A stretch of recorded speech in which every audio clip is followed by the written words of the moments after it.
5 friends, Maya, Chris, Deb, Lauren, and Nate, had been planning this camping trip since college.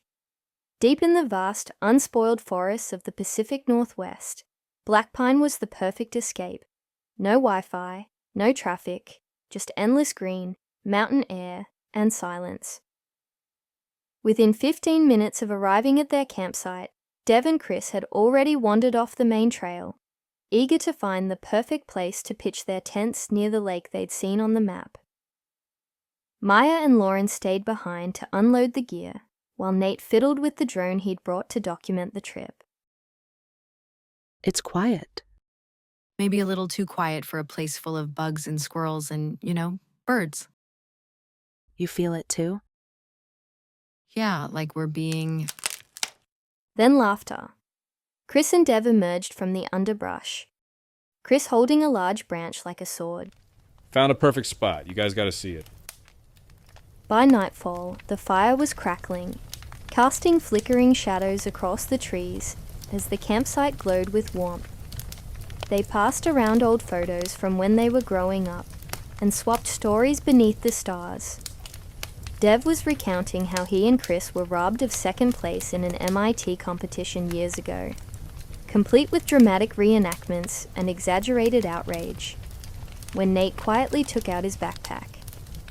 Maya watched curiously as he pulled out his drone, a mischievous glint in his eye. Without a word, he launched it into the night.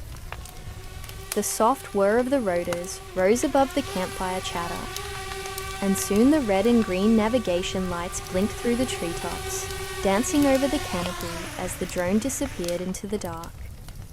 Then it stopped. The lights vanished. Weird, it just cut out. What do you mean? It went dark mid-flight. Battery was full. It didn't crash, it just stopped responding. Wait, hold on.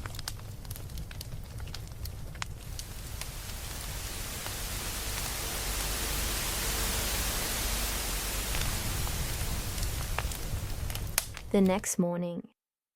The air was cooler than it had any right to be in late July. A thin mist curled between the trees, clinging to the forest floor like something alive. Maya was the first to wake, stepping out of her tent to find the fire dead and the woods disturbingly silent again.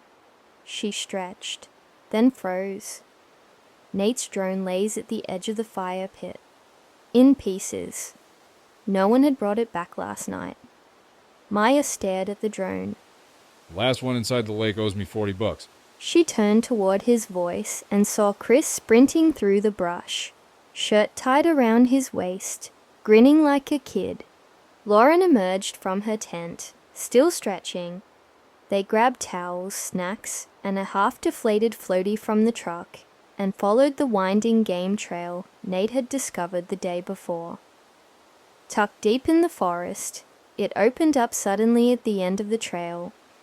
Quiet, still, and strangely perfect. The trees around it stood tall and dense, their dark green needles casting long shadows across the shoreline like silent sentinels. No docks, no cabins, no distant motor hum, just nature, raw and unfiltered.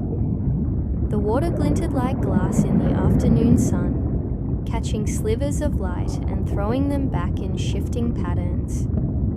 It was so clear it almost didn't look real. Beneath the surface, smooth stones lay undisturbed, scattered like forgotten bones, their edges worn soft by time. Every ripple in the lake was made by wind, not people. Every sound was forest-born, bird song the gentle splash of a fish, the creak of trees swaying in rhythm. It felt untouched, sacred almost, like they weren't supposed to be there. Dev cannonballed in first, sending up a huge splash. Chris followed with a dramatic belly flop that had everyone groaning and laughing. Nate climbed out only to dive off a boulder like he was auditioning for the Olympics.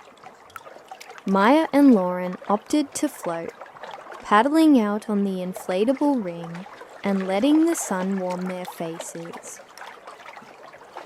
They played water frisbee, skipped stones, and took turns making ridiculous nature documentaries on Nate's camcorder, complete with bad British accents and made-up animal facts.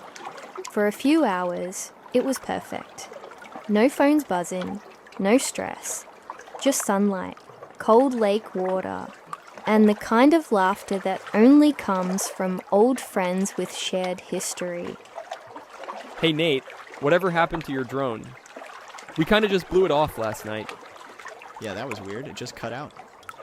The battery was full, and then, boom. Nothing but a static screen, which has never happened to me before. It was in pieces this morning, lying next to the fire pit. Wait, how? I literally lost it far in the woods. Maybe it came back on its own with the built-in GPS. Even if it did, how is it in pieces? No one had an answer. For a moment, all 5 of them stared out at the still water of Black Pine Lake. Calm, serene, but too still. As the group packed up to head around the lake, Maya lingered a moment, eyes scanning the far tree line. Something about the shadows there. It looked like a figure, maybe. She shook it off, jogged to catch up with the others, and told herself, It's nothing. Probably just an animal.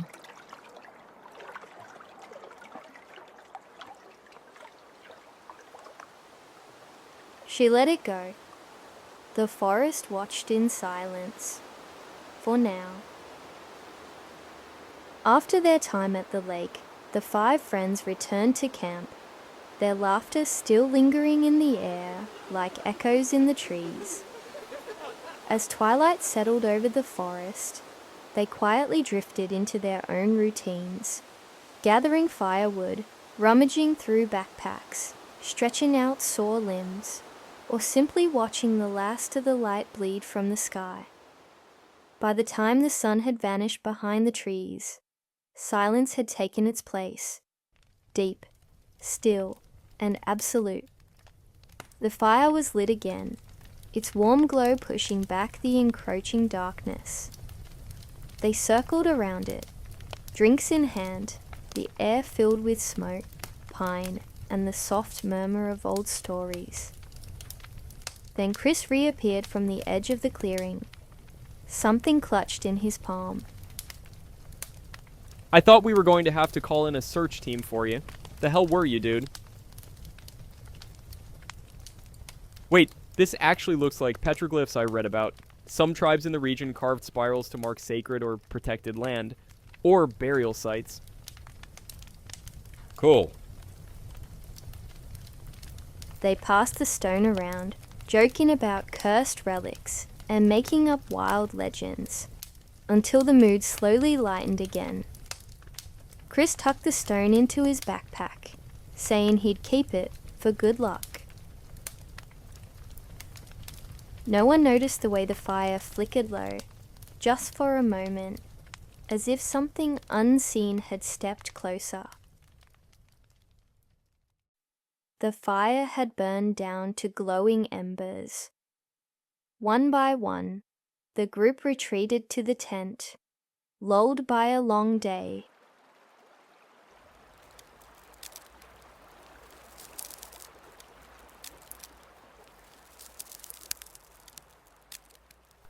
Oh my god, Dev, wake up. I think there's something just outside the tent.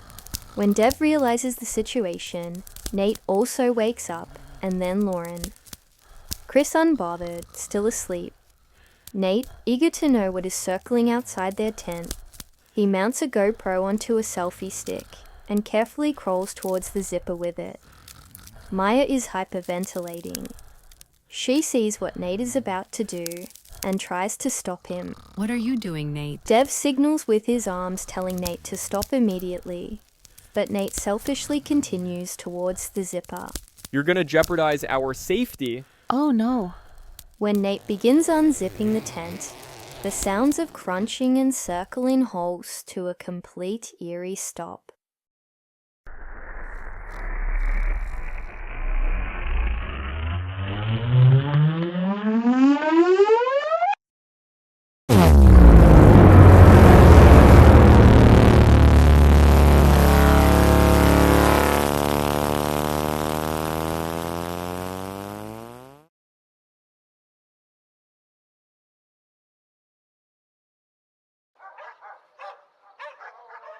Local hikers reported 2 bodies. A search and rescue team was deployed in search of 3 individuals.